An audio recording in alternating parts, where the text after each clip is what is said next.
dikkaat nañ ci ñaareelu xaaju émission penc mi ñu fàttali leen ni ñu ngi dalal Lamine Sarr di socialiste nekk fii ci Xombol di ci yëngu nag depuis des années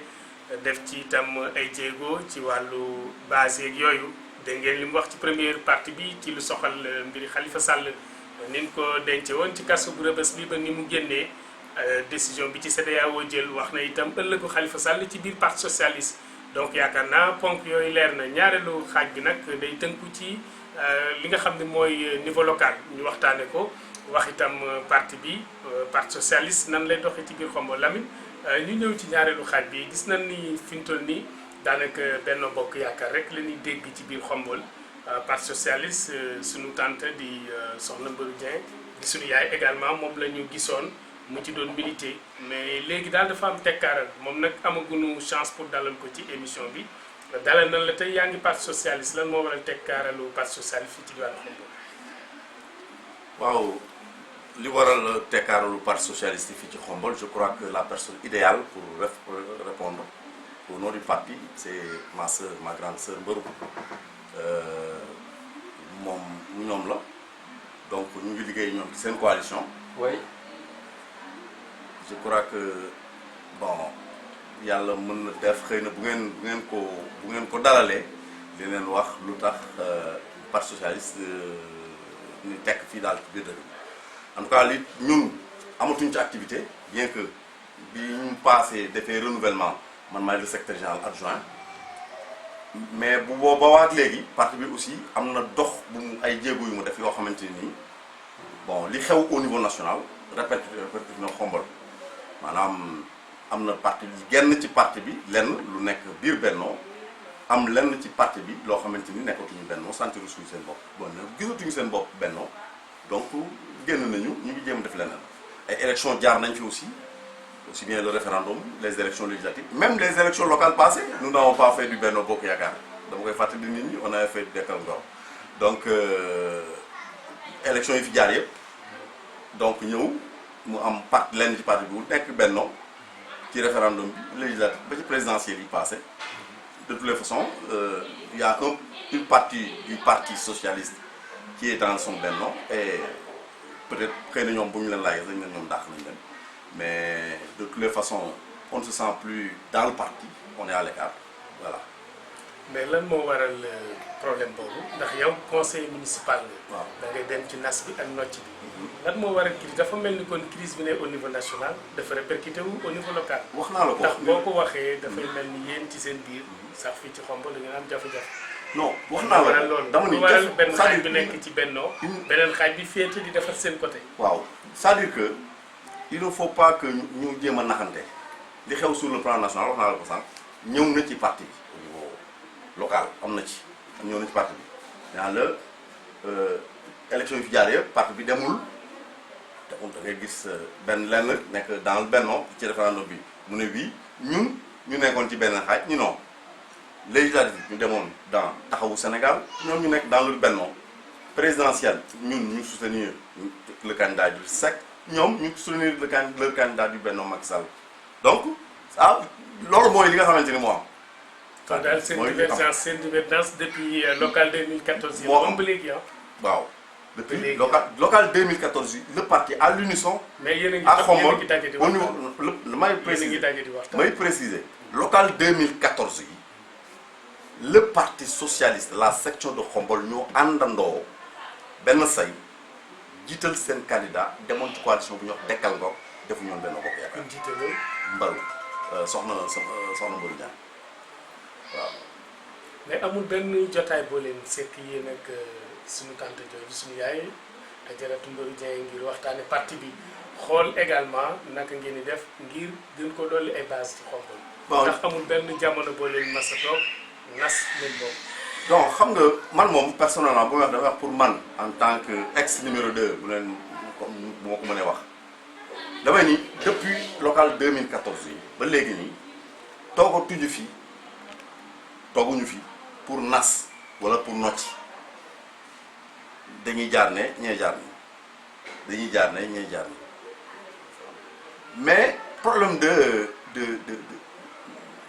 du ay problème personnel mais c'est des problèmes politiques kii gise ko nii kii gise ko nële notre camarade sur Mbarou Dieng a beaucoup de mérite ci constance am parce que bu may gis lu Tanor Dieng mën a réclamer pour le parti socialiste Mbarou mën na ko réclamer Mbarou le parti Tanor le parti a perdu le pouvoir mu resté malgré lépp lu mu war a def lépp loo xamante ni dal na ci kawam ay pression tout cela Mbarou parti bi perdre le pouvoir mu tenir le parti jusqu'à présent tenir le parti te lu ne man xam naa bu doon ni bu yëfi boppam dong ko ci jege loolu jógewoon na parti socialiste bu yàgg dem ci yeneen parti parce que lu ne proposé nañ ko fi mais elle a su tenir le parti ça c'est des mérites ko yoo xamante dañ koy reconnaître la nit ki comprendre nga maintenant nous avons des divergences de point de vue nous avons des divergences de point de vue et ces divergences de point de vue là c'est pas des choses personnelles c'est des choses politiques des orientations politiques que nous avons qui sont différentes donc que chacun assume les siennes donc voilà. mais est-ce que tey jii bu kenn ku ci nekk fi nga jàpp fii ndax xalaat ngeen ñu dem ba ay jëmmi jamono fii ci Khombole benn socialiste. Le rêve de tout bon socialiste est la réunification du parti socialiste c'est-à-dire socialiste booy gis ñun demuñu fenn parce que bu fekkoon ne ay transhumance wala suñu yëfi bopp dem nañu ko yàgg parce que am nañu occasion yi ba tey proposé nañu lu ne mais dama ne le rêve d'un bon socialiste c'est de retrouver de voir le parti socialiste réunifié aussi bien sur le niveau national que sur le plan local mais c'est notre souhait ça. D'accord élection locale daanaka décembre bi lañ ko jàppoon mais président dugal na benn galgal xam ne daan ni dàq nañ ko ba jëmmi jamono xamuñu nag 2021 la xamuñu 2020 la en tout cas li ci kanam raw egget comme ni ko wolof di waxee bu doon ñëw tey jii mënoon na nit ci côté parti socialiste xëy na dina fekk Khalifa defaru am ay positionnement yu baax yu mu def ci dëkk yi rawatina fii ci Khombole naam mën na jiite Mbarou mu jiite tête de liste bi wala sax ku mel ni yow bu doon tey ku mel ni yow par exemple dina xaw a doy waar ndax jamono bi yaa ngi ci benn mouvement bu ñu duppee mouvement à l'appel de Khombole comment se fait-il un socialiste di révolutionné wu di wane boppam ay ambition ci wàllu politique ñëwaat duggaat beneen mouvement ndax mën nañu xam ni ci mouvement boobu nga ne muy mouvement Magueye monsieur Magueye Boye di à l'appel de Khombole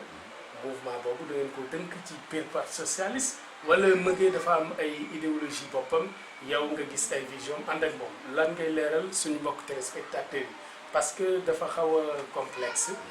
du point de vue que yow yaa ngi ci socialiste bi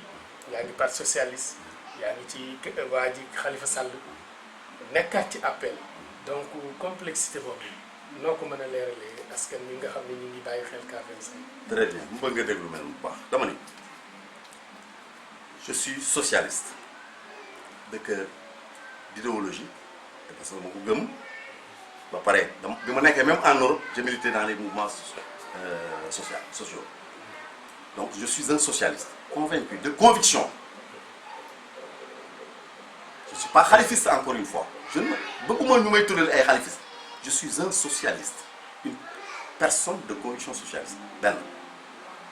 bu ñu ñëwee à Khombole encore une fois ma dafa am lu ma bëgg a préciser parce que le mouvement ànd dooleel Khalifa à Khombole bi ñu fay dem aux élections législatives bi ñu fa demoon parce que tout simplement il fallait qu'on trouve un cadre bu ñu mën a accompagner Khalifa Sall mais du ñu ay khalifiste encore une fois bokkuma ADK bien que bi ñu tasee foofu nee nañu nañ ma def coordonnateur provisoirement si les gens sont honnêtes ils savent que du ma rater occasion pour leur dire que je ne suis pas le leader du mouvement ADK Khombole benn donc ñu dellu soit foofu muy le mouvement à l'appel appel gis nga nit ñi franc le mouvement à l'appel y a des gens yoo xamante ni c'est ay PDS lañu ñu ngi biir mouvement à l'appel le mouvement à l'appel am na des gens yoo xamante ni élection yi passé ils ont soutenu le candidat Sonko Pastef la ñu bokk ñu ngi ci biir élection boo demee mouvement à l'appel am na des gens yoo xamante ni ils sont de la société civile ñu ngi ci biir ça ne doit pas être bizarre qu'un socialiste se retrouve dans le mouvement à l'appel je suis te ma waxaat la leneen aussi boole la ci ni la une élection locale parti bu mu mën ci bokk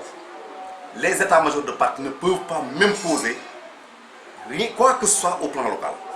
parce que les états-majors de parti duñu mën ko imposer dama koy wax ci olof parce que réalité locale bi xamuñu ko xamuñu réalité locale bi xamuñu quels sont nos problèmes xamuñu qui est qui et qui ne l'est pas.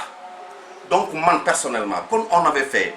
en 2014 na ko gars yi dellu si encore on avait fait du Dekar Ngor, on avait catégoriquement refusé de suivre le parti socialiste dans son bel nom. Ñun le parti socialiste à Khombole on avait dit que non nañu dem ànd ak Bessignac ak ñeneen pour def notre Dekar Ngor. Donc man au niveau le plan national les responsables nationaux ne peuvent pas m'imposer de soutenir ou bien de me positionner par rapport à leur, par exemple, à leur, li leen soxal ñoom waaw man li ma bëgg mooy une élection locale est une élection locale. Une élection locale est une élection locale. On réfléchit localement, ñu jéem a xool naka la ñuy def pour trouver un projet de développement local et un projet de gouvernance locale. Je l'ai vu dans le mouvement à l'appel avec Honest bu Magay Boy, on travaille là-dessus. xam nga buñ ko nattee ci coalition Benno Bokk Yaakaar kenn ku ci nekk ci biir coalition bi da nga am loo apporter APR kenn ku ne da nga am loo indil APR moo xam ay vision la wala ay alternative ci côté développement bi nga xam ne foofu nga daanale ndax yéen parce que sànq nee nga fi waa PDS ña nga fa waa PASTEF ña nga fa ak yeneen parti yoo xam ne ñu ngi ci mouvement bi foofu bëgg nañoo xam les responsables du mouvement xëy na dinañ ko dale lii jëmmi jamono muy suñu frère Magay xëy na dañ ko dalal di waxtaane moom it mouvement bi loolu dina soxal àdduna soxal Khombole waaye nga xam ne ñu ngi bàyyi xel K25 ndax tey ji mën nañoo xam ni parti yi nga xam ni ñoo koy jàppale nan lañ fa duggee ku mel ni yow par exemple en tant que socialiste nan ngeen fa duggee ndax da ngeen ko proposé da ngeen di décliner benn feuille de route boo xam ni lépp lu aajoo ci wàllum développement wala wàllum suqali wala wàllum yeesalaat da ciy tënku naka ngeen diisoo ak moom Magay moomu jiite à l'appel di suñu frère ngeen jéggal ñu monsieur Magay Boy au nom du respect ndax nit la te itam doomu Khombole la kon nañ ko jox cër boobu nag moom fu mu féete ci ban bannière ba tax na yéen ngeen wuy ji ko ak yéen ñi ko wuy ji itam loolu ñu ko yóbbaale ngir ngeen mën a. xam nga moom lan la ndax socialiste la ndax lee la wala gër loolu nga ma bëgg a laaj man du ma la wax sama gént wax nga sama gént morom. boo ko dalalee de Malick defal naa xam nga moom xam nga fi ñu toll nii yow li nga expliqué. waaw nekkatu sax mouvement mais plutôt un parti. non c'est pas une coalition autant pour moi. c'est pas un parti. une coalition le mouvement à l'appel de Khombole parce que nee nga PDS ñu ngi ci biir. waaw nee nga waa PASTEF ñu ngi ci biir yow en tant que socialiste yaa ngi ci biir. ak yeneen ma préciser dama ni dama la wax rek am na ñoo xamante ni ay responsable ñu la ay militants ailleurs wala ay électeurs ailleurs ñu ñëw ci biir mouvement bi man socialiste la ma dugg ci biir mouvement bi c'est-à-dire que bu may dugg ci biir mouvement bi sama casquette parti dama koy teg fee est-ce que déggoo suma casquette parti ci biir mouvement bi dama koy teg fële keneen ak keneen bu ñëwee ci mouvement bi day teg casquette parti xam nga lan mooy lan la leen on vient on parle de Khombole de quels sont les problèmes de Khombole ak lan la ñu xalaat pour suqali régler ces problèmes là yi nga xamante ni identifié nañu dans le cadre du mouvement mais les casquettes politiques d'appartenance politique tombent est-ce que comprendre nga suñu casquette yi day wàccee man bokk dama sumi sama bos keneen ak keneen ku bokk ci yeneen parti parce que bu ñu fi ñëwee lu suqali xam bu ñu dikkee du ñu wax ni man fee laa bokk man fii laa bokk xamal lan la ñëw on vient pour développer cette ville on a un projet on est porteur d'un projet de développement et de gouvernance locale loolu la ñu am. mais lan ngeen proposé Magay ngir bëgg a liggéey moom. li wala dem ci élection locale. dama ni am na yoo xamante ni mën nañ la ko fësal d'abord mais am na yoo xamante ni nii au moment venu parce que aussi keroog dem naa mairie bi ma duggee ci mairie bi mu nuroo forêt classée mani actuellement on doit se taire les gens là doivent se nous devons nous taire ñun ñëpp élection yoo xam ne président daal moom ci boppam nee na la xamul kañ la mais dañoo bëgg a toog di calculer Magay Boy mooy doon candidat diw mooy doon candidat diw mooy doon candidat ñu bàyyi dëkk bi du liggéey nañu xalaat suñu dëkk bi d'abord. yow daal jàppoo ni ñi nekk ci dëkk bi liggéey. Non, mais c'est-à-dire que la seule institution municipale, il faut mettre le pied à l'intérieur de l'institution municipale pour voir que mais il y a beaucoup de manquements dans cette ville.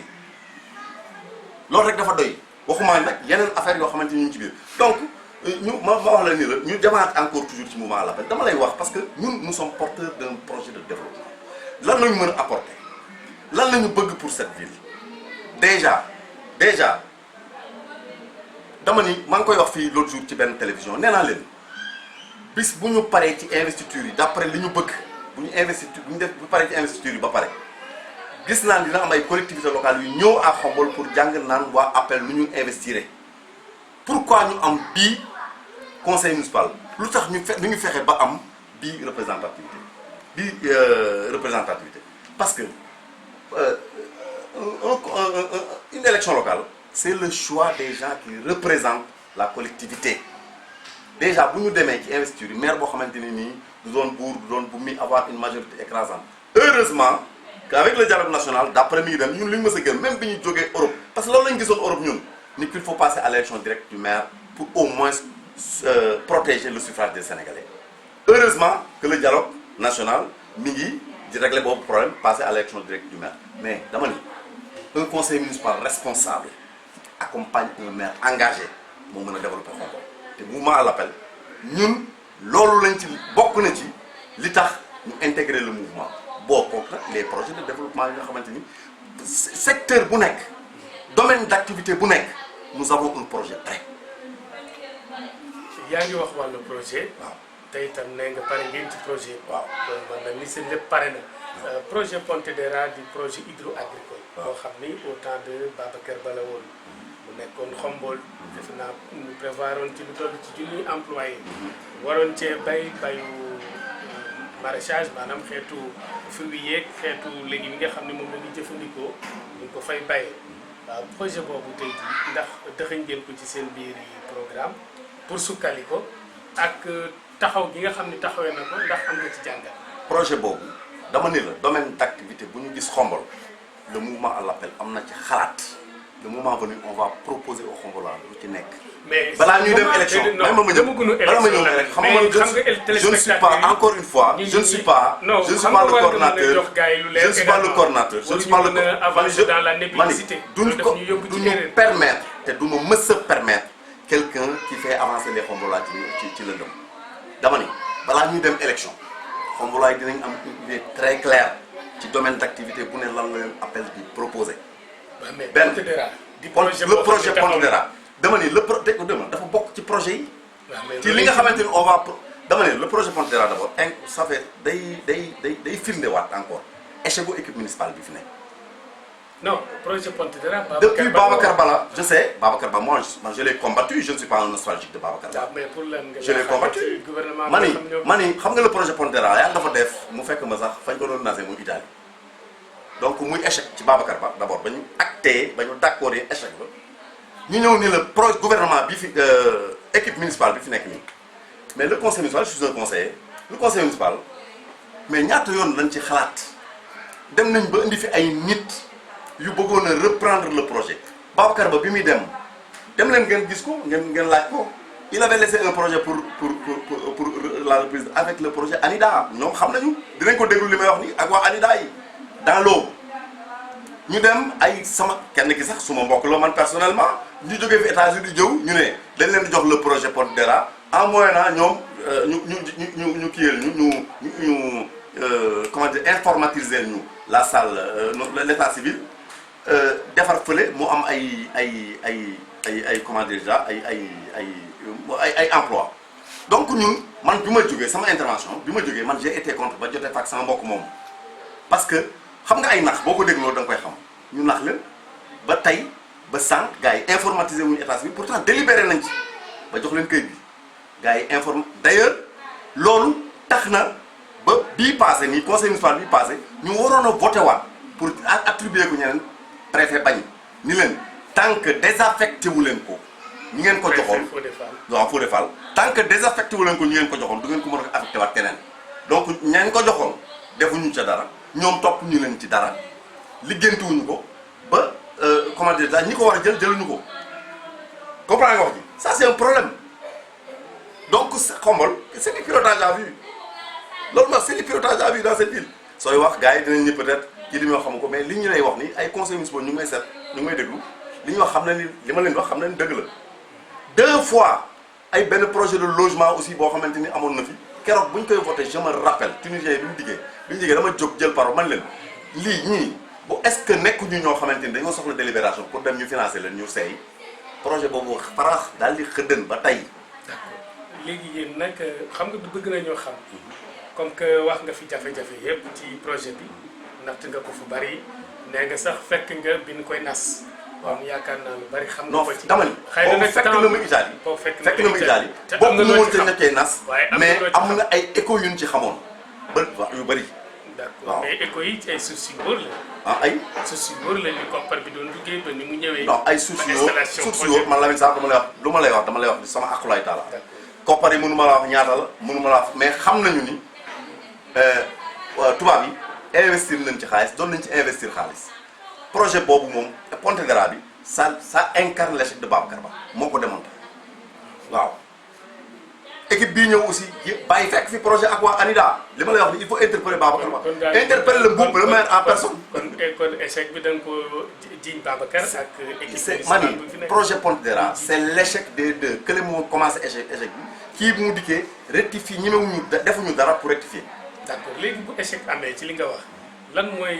naka la ñuy def pour relance am ndax seen projet bi nee nga dugal ngeen ko yéen ci seen fil conducteur maanaam li ngeen fas yéene demee campagne ëllëgu élection locale yi fii ci Khombole ngir mën a convaincre askan wi lan ngeen ci prévoir ak naka ngeen koy relancer bu ko defee échec yi nga wax te nga jàpp ni am na askanu Khombole mën ko fàtte. dama lay wax ni la le mouvement à l'appel de Khombole du xaar ba élection ñëw. avant élection yi di ñëw on va produire au Khombole ci domaine bu nekk. may ma nga li ngay bay projet boobu non projet boobu xam nga également bu ñuy waxtaan yi. waaw war nañu waxtaan ci logique. ndax yaakaar naa téléspectateurs yi ñuy seetaan ñoom bëgg nañu xam lu leer ci biir moomu la. te itam yow socialiste nga bokk nga ci à l'appel yéen a ngi dem élection locale. nee nga daxa ngeen ko ci seen biir programme. war nga leeral askan wi. naka ngeen ko dëxëñee pour relancer ndax wax nga ni échec am na. yow yaa ko waxal sa bopp. yaa ni jóge na ci Babacar mi fi nekkoon te projet bi fekk ko fi ba ci gouvernement bi nga xam ne moo fi ne actuellement fii ci Khombole kon nag yéen boo leen dégager lii war ngeen a indi loo xam ni yes na am déet. très bien lu yes. loolu nga war a leeral lu yes yooyu ci boppam laa lay wax ni loolu dinañ ko indi ndax dama lay wax secteur bu nekk muy projet Pontedera boobu. dinañ jël ay boroomi xam-xam yu xam ca loolu jël nañ leen dinañu jébbal këyit après bu ñu diagnostiquer le problème. kon maanaam daal bu ñu on est en yéen taxaw leen pour relancer mais ci phase diagnostic ngeen dama ni am na ci yoo xamante ni dama ni le coordonnateur du mouvement mu ngay booy bis boo ko dalalee dina la gën a xóotal ci li may wax nii dina la gën a xóotal bu baax ci li ma lay wax nii secteur domaine d'activité bu ne dans cette ville. comme ni muy représenté wu ci conseil municipal bi domaine d'activité bu nekk ba ci baykat bi day ñëw formation bi day ñëw corps de métier dañuy dugg si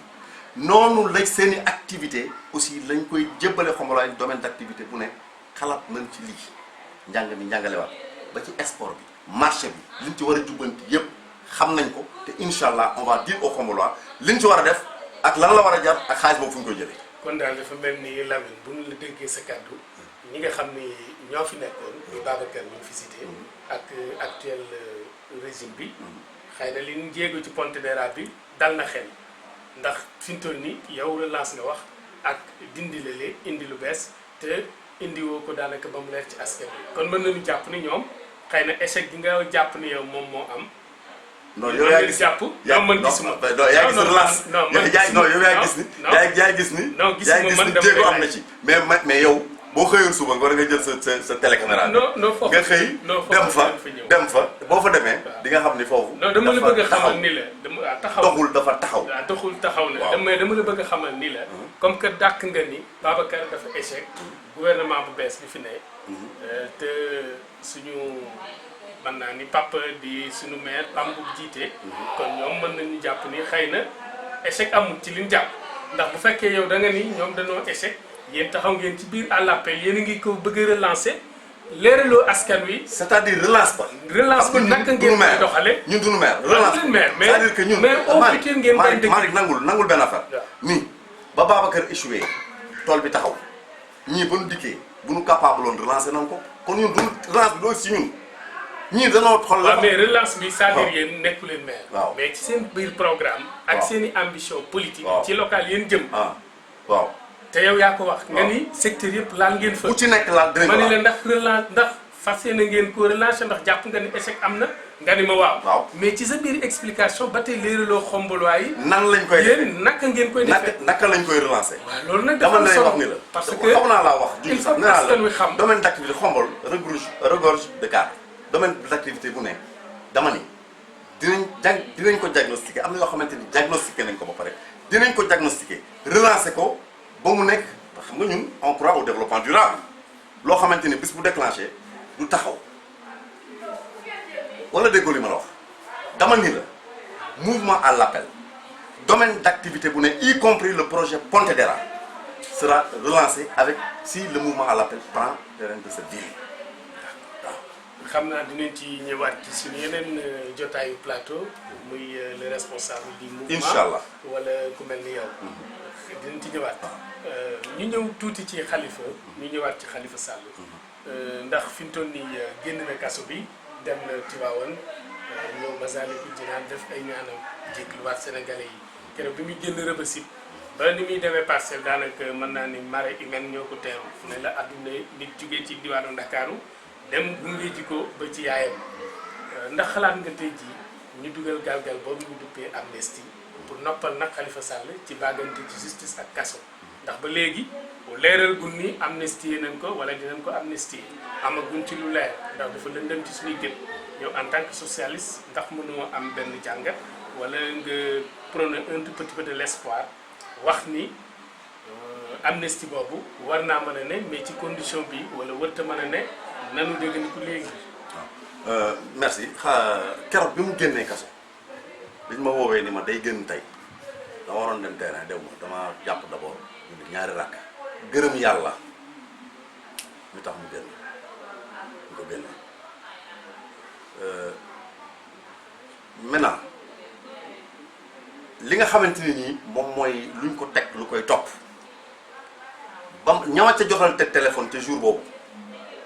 dama ni leen te ñu nekk ay ñoo xamante ni nii ay soit ADK lañ bokk wala ci mouvement yi nga xamante dañ ko doon soutenir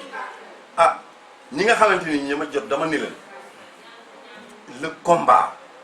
pour en faire notre candidat en 2024 vient de commencer avec cette libération waaw. xam naa nag li olof naan li duuf ci nag wi xajut ci cin li buñ ko fi naree xajal suñu ñulub day tuur suñu taal fay Lamine dinañu amaat yeneen jotaayu waxtaan inchallah waxtaan wi amoon na solo waaye temps bi moo ñu ko mayut ndax sama technicien di Fallou Thiaw fàtte naa ko présenté ci bi ñuy door émission bi moom mooy ñu gunge ci wàllu caméra bi ak lépp lu soxal montage bi ak loolu te itam mooy responsable site bi mooy administrateur site bi man daf ma jox micro bi rek may wax mais moom mooy borom. waaw donc muy def aussi liggéey bu mucc ayib. d'accord bon nit ñi di leen encourager parce que aussi doomu xombol la am ci lu mu lancé na ko xombol waay jàppale parce que liggéey bi mucc na ayib on nous appelle de partout pour nous dire ñii ñan lañu xëy na moom li ñu nga xam peut-être ay lay caw frère am la ñuy xam wala pap comprendre yow moom xam gars yi xam nañu la mais quand même que gars yi nañ continuer encore jàppale ko parce que vraiment mi ngi def liggéey bu mucc ayib yàlla na chaîne bi dem ba doon télévision li ngeen ci mébét yàlla na ko yàlla def aussi de toutes les façons ñun daal on est de tout cœur avec vous saa yu ngeen amee benn affaire boo xamante ni xalaat ngeen ni mën nañ ci jàpp nga ñu wooyu daañu ñëw bu soobee yàlla. incha allah rabbi xam naa kon gars yi rek Lamine Sarr lañ doon dalal nekk socialiste di doomu xombol nekkit koo xam ni mi ngi ci mouvement à l'appel dugal ci ay ambition politique am ngir nag mën a participer ci programme boobu nga xam ni fas yéene nañ ko dérouler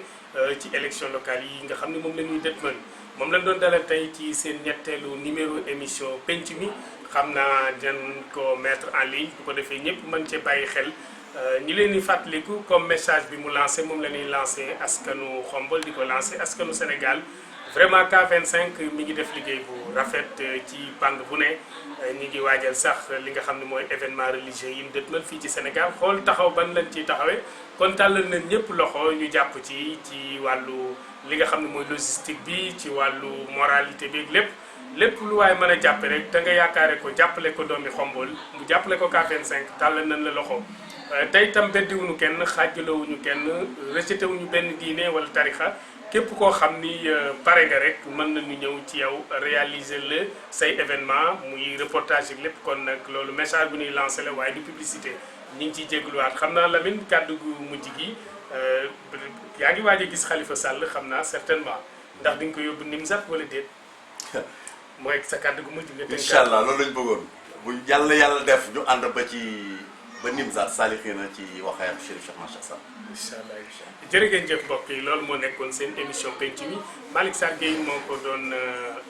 dalal ki nga xam ne moo di Lamine Sarr Malick Sarr ko doon dalal doon ci ànd ak Fallou Thiaw mu ñu doon gunge ci caméra bi. moo doon dalal baayam quoi. waaw Malick Sarr moo doon dalal baayam. waaw comme li Lamine wax. moo doon dalal doomam. doomam waaw doomam man maay sa waajur kon donc noonu la demee muy koo xam ne également waajuram mbokk ak sama turandoo Malick Sarr. mu ngi vraiment lu am solo kon tey mbégte la ci man ma dalal ko ndax nag fi ma ñëw sama kër la kon ñi ngi jox ñëpp di daje di leen bàyyi daal ak seen chaîne K25 ba jëmmi jamono incha allah jërë ngeen jëf.